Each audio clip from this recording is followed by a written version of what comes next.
à ce titre le thème du jour. Merci beaucoup, public de ce midi. Je suis rongée par la mort de mon concubin et nous allons recevoir. Elle aura forcément besoin de vos encouragements parce que ce qu'elle vit en ce moment est beaucoup trop triste. Son nom, c'est Sidonie Kadi, alias Maman Choco, que je vous demande de recevoir.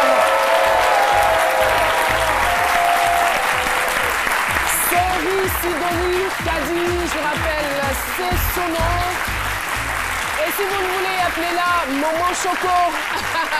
Et justement, bonjour et bienvenue sur notre plateau. Alors, Maman Choco, moi, ça attire...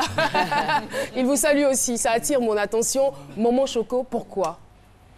À l'état civil, c'était celle-ci de nous. Tout à fait, je l'ai dit. Aujourd'hui, par mon style. Ah oui.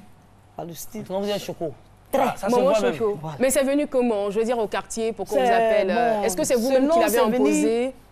C'est les voisins, le quartier, sont eux qui m'ont donné ce nom. Et je me suis dit, bon, avec un album, pourquoi pas mettre le nom? C'est cela. En même temps, j'ai mis ce nom. Et ça a pris aussi. Et il y a aussi les garagistes, vous me l'avez dit, oui, les garagistes qui vous appelaient j'ai travaillé dans les maquis. la piqûre. Eux-mêmes, ils m'appelaient la piqûre. Pourquoi? Parce que ma forme, quand un client rentre, il regarde le derrière mes dents. Ah ouais. C'est parti. Ça pique. Ça pique. Ça fait mal. Quand un client regarde le derrière, ça pique. Alors, je commence par là pour vous détendre un peu, parce que je sais que vous êtes rongé aujourd'hui par cet événement triste-là qui est arrivé. Alors, il s'agit de Franck, hein, votre ex-concubin, si je puis m'exprimer ainsi. On va aller à la genèse de l'histoire. Comment est-ce que vous avez rencontré Franck et qu'est-ce qui s'est réellement passé?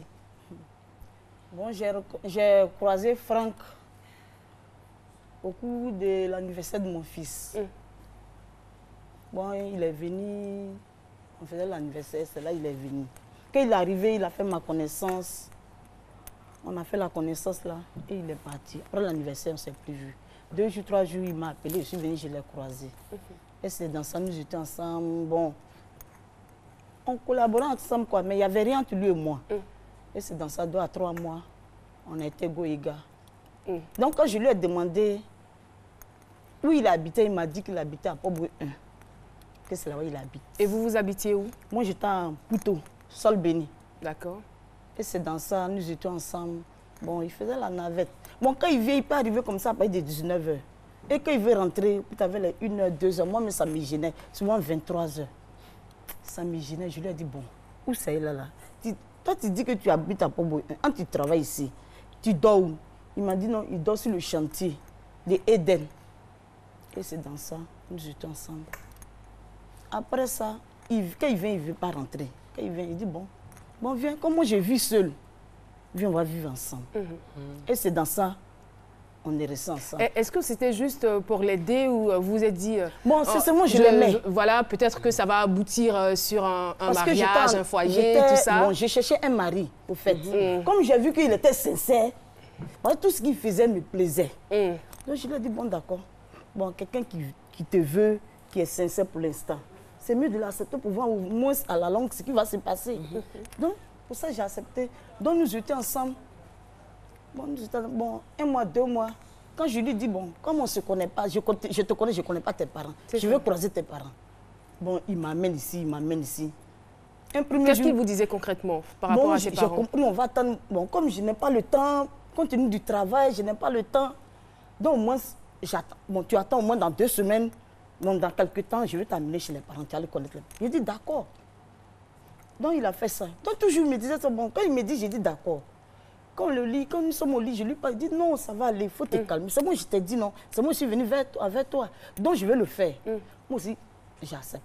Vous connaissez les femmes, on accepte. Quand on aime, on accepte tout. On accepte tout. Donc, d'accord, moi aussi, j'ai accepté. Nous étions là maintenant jusqu'en... Bon, au fait, au début, j'avais une maison. J'étais avec mes enfants. Lui, il était là. Donc, j'ai mes trucs qui se perdaient. Souvent, l'argent, mes habits, tout ça là. Donc, comme moi, j'ai mon fils qui était là. Bon, qui touchait aussi mes trucs.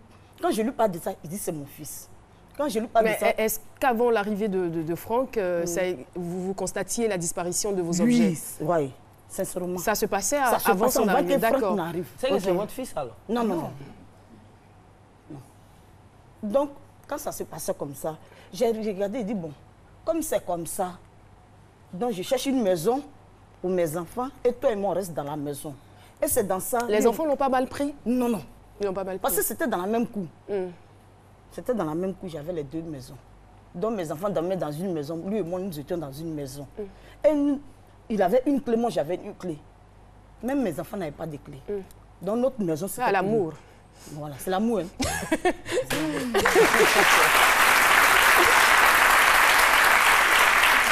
C'est bon. Et c'est dans ça que nous étions ensemble. Bon, mes enfants ne rentrent plus dans la chambre. C'est toi et moi. Quand je viens, un jour même, je suis quitté au marché. Quand je suis arrivée, j'avais une somme de 100 000. J'ai dit, bon, moi, pour l'essayer, j'avais une camarade, une voisine. J'avais une voisine que j'ai vue, je l'ai expliqué. Celle toujours qui me donnait les idées. Madame belle. Madame Chico, ma voisine. Conseiller un peu. Voilà. Madame Chico. Quand j'ai un problème, je vais l'expliquer. Et c'est elle qui me donnait les idées. Au fait, c'était ma voisine, mais elle était plus âgée que moi. C'était ma vieille mère. Mais je lui confiais mes idées. Elle a dit, bon, comme c'est comme ça, dès que tu quittes au moins, quand tu as de l'argent, donne-lui pour qu'il garde. C'est dans ça que tu attends ton voleur. Et quand je lui ai donné les 100 000, le jour je voulais prendre les 100 000, quand il m'a donné les 100 000, il m'a fait 20 000. J'ai dit, mais il t'a donné 100 000, pourquoi tu me donnes 80 000? Il m'a dit, non, où j'ai mis les souris, ont pris. Comme ça, il a commencé à donner des... Il y avait des souris dans la maison? En tout cas, en réalité, il y avait des souris. J'aime votre franchise. Oui, mais il faut être clair. Non, mais ça dépend, il y a des souris qui prennent l'argent. Là, c'est les souris hommes. Et puis ça dépend du quartier aussi. Elle dit, c'est Non, les non, ça, souris. c'est les souris hommes. Les souris des 13 villes, elles Ça volent dépend l'argent. du quartier. Vous habitez quel quartier? J'étais à Solbéni. Et Sol Béni, elle a dit. Sol Béni. Les souris de Sol Béni, là. Eux, ils respectent. Eux, c'est les actionnaires. Donc... Ah, d'accord.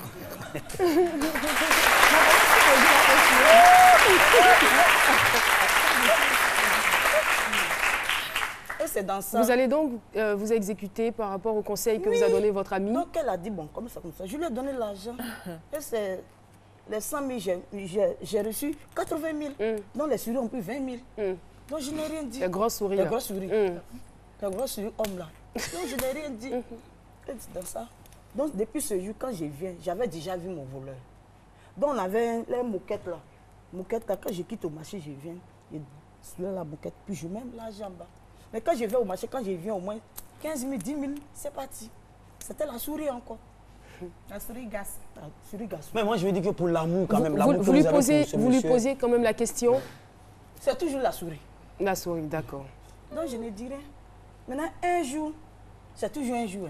Hein. Tout à fait. 1000 jours pour le voleur, un jour Un pour jour le propriétaire? Donc quand décembre est proche comme ça, à partir de novembre, je paie les nounous, les jouets des enfants. Là. Je paie ça. Quand décembre arrive, je liquide ça. Donc un jour, j'ai fait les achats, j'ai déposé. Je suis sorti à mon retour. Un jour, j'ai fait les achats, j'ai déposé, je suis sorti. À mon retour, ça a disparu. Les souris ont pris ça encore. Les achats. Oui. Ah, Les souris, les nounous. Les décembre, les jouets des enfants, au fait. Tout a disparu. Moitié. C'est la souris. Alors, à vous écouter, on a l'impression qu'à la maison, c'est vous qui faisiez pratiquement tout. Il Voilà. travaillait. Sincèrement, il faisait quoi comme travaillait. boulot? Il travaillait. Mais tellement qu'il c'est un monsieur, sincèrement, on a dit la vérité, il était joli. Mignon. Bien, main. En tout cas, Et il n'y a pas que ça. Oui, mais est-ce qu'il vous aidait dans les tâches? bon, au début, quand il est venu, payer la maison, il ne faisait pas. Mais un jour, j'ai pris ses cols, je l'ai saisi sincèrement et je l'ai secoué. Non, mais ça se fait pas. Non, ça se fait. Non. Qu'est-ce qui vous a amené à faire ça? Je lui parle dans la maison, quand il ne veut pas comprendre, je le fais sortir. C'est clair. Vous étiez très en colère. là. Non, c'est seulement ça là, je ne peux pas le contrôler. Et comment est-ce que vous allez avoir la confirmation que c'était lui votre voleur? Mais ça a été clair. Et ce jour-là, je suis sortie, j'ai mis mes trucs. Parce que moi, c'est seulement, j'aime le style garçon, j'aime les patons. Mais j'achète les pagnes parce que j'ai des filles. On ne sait jamais. Et je mets. Il y a des pagnes qui ne sont pas cousues. Donc, dans la valise, j'ai deux valises. La valise d'en bas, je mets les pagnes. Et ce qui est en haut, je mets au moins les trucs de coupés décalés, ce que je peux porter pour sortir. Donc, c'est dans ça, la valise d'en bas où il y avait mes pagnes. J'espère que les téléspectateurs vont nous comprendre hein, pour votre style coupé décalé qui Oui, gêne ça, un peu ça, le ils micro. voient ça en tout le monde. Voilà. Moi, je sais pas quoi. Et c'est dans ça, maintenant que je suis arrivée, je regarde, Je ne sais pas si c'est une paire de ciseaux ou bien un couteau. Ils ont pris pour déchirer la valise. Ah. Ils ont enlevé au moins, c'est pas ces deux problèmes parce que je ne connais pas le nom des pains qui sont dedans. Donc je regarde, ils ont enlevé quelques pains dedans. Ah, je suis arrivée encore, ma confidence, je suis allée la voir. Elle m'a dit, si c'est comme ça, prends tes pains, tu me les mets dans un truc, tu les envoies ici et je les garde. Et c'est ce que vous avez fait? Oui. Et j'ai fait ça. Quand je suis arrivée, il a quitté au travail, il est venu, il me dit, mais maman Choco, je vois là, ta valise est vide, il n'y a plus rien. Et c'est les choses. Il dit, communique avec la valise. Est-ce que c'est avec moi que tu as communiqué? La première fois que tu as communiqué à la valise, donc communique avec elle, elle va te dire où j'ai mis les affaires.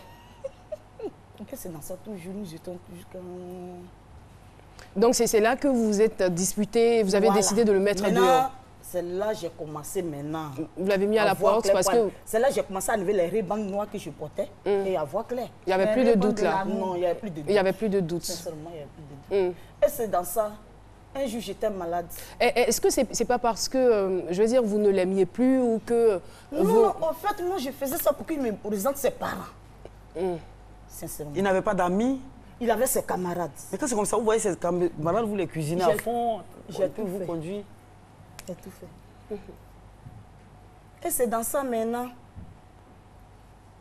On va pas rentrer dans tous les détails. Hein. Voilà, donc le cœur même du sujet, c'est sa mort, parce qu'il est décédé finalement.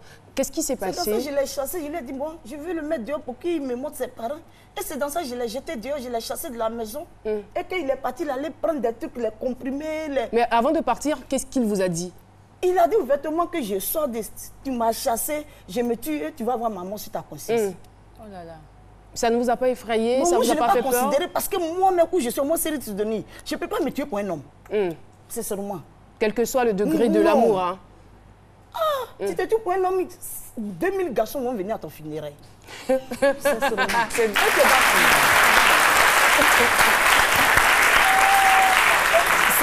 ça n'en vaut même pas la peine.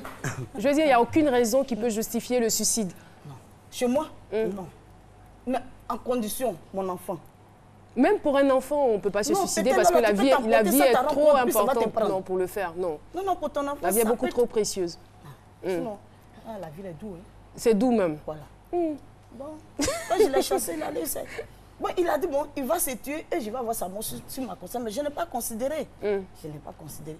Il a dit à mon voisin, Chico, et il a dit où il était allé dans le maquis, il a pris Koutoukou, Tchapalo, les comprimés, tout ce qu'il a mélangé pour prendre là. Il a dit ça là-bas, dans le maquis où il était. Et c'est ce qui m'a sauvé. Mais personne ne l'a empêché de le faire? Non, là, je ne sais pas. Matin, je me réveille, je devais aller vendre, je ne suis pas partie. Matin, je me réveille, j'étais assise. Je l'ai vu. Bon, qu'il a failli se tuer, mais quand il luttait avec la mort, ils l'ont envoyé. Comme moi, ma porte était fermée, ils l'ont jeté chez mon voisin. Oui, c'est chez le voisin, il est décédé. C'est seulement, vraiment. Mais en fait, je veux dire que c'était quelqu'un avec qui quand même vous viviez et tout. Sidonie, ça va aller. Le public est là, tout le monde est avec vous. Hein.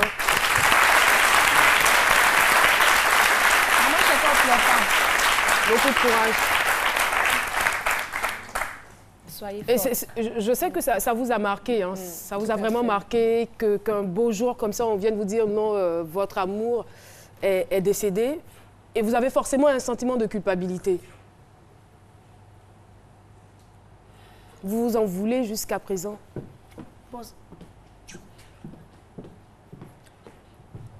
Ça va aller, ça ira.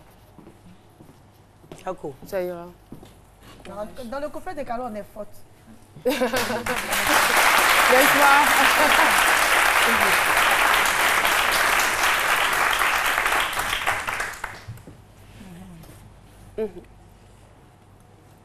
La piqûre. Oui, ça va aller. Ça va aller. La piqûre.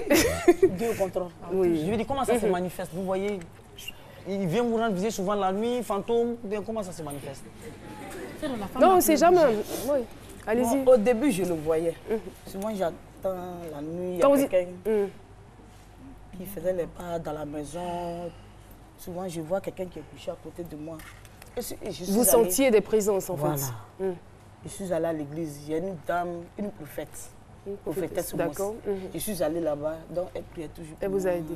Elle est venue à la maison, elle est venue consacrer la maison, elle faisait tout pour moi. En tout cas, je lui dis merci. Grâce à elle. Et aujourd'hui, ça va mieux? Aujourd'hui, vraiment, grâce à vous. Sinon, c'est comme j'avais une maison sur la tête. Oh là là. Vraiment à cause... Et aujourd'hui, vous m'avez dit depuis que vous êtes passé raconter l'histoire au bureau, ça va beaucoup mieux. Ça va. En tout cas, je suis libérée, ça va. Mais qu'est-ce que vous vous dites intérieurement À cause de ça, mais vraiment, je n'ai pas de relation pour le moment. Ça s'est passé en quelle année? En 2014. En 2014. On est en 2017. Donc ça fait pratiquement 3 ans que vous êtes seul. Oui, je suis seule. D'accord. On vous encourage.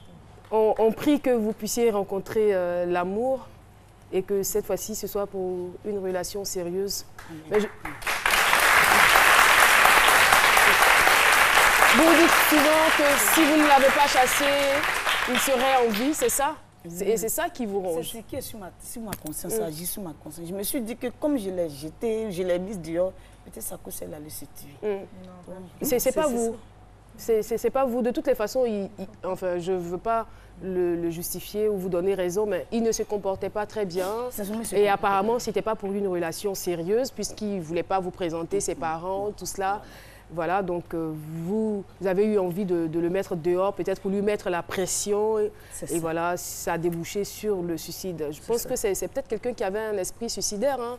Voilà, sinon, il ne l'aurait pas fait. Par amour pour vous, il ne l'aurait pas fait. Ce n'est pas vous. Libérez-vous de cette pensée, libérez-vous de cette idée. Vous ne l'avez pas tué. Et reprenez donc la vie du bon côté, on vous le souhaite. Et justement, c'est la raison pour laquelle vous avez décidé de faire de la musique une sorte d'exutoire pour vous permettre d'oublier, pour vous permettre d'extérioriser tout le mal qui est en vous. C'est cela. Et vous sortez un album de 5 titres intitulé Le pigeon blessé. Le pigeon blessé. C'est qui le pigeon blessé? C'est vous? C'est nous les femmes, les garçons qui nous maltraitent. Parce que moi-même, j'ai vécu ça. Oui. Alors, Maman Choco, nous allons vous demander de mettre le feu dans ce studio avec le pigeon blessé, avec bien évidemment la collaboration du public. Maman Choco.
Cadeau de la maison, cadeau offert par Dr Philo, avec bien sûr les encouragements de notre Priscille, la dégameuse.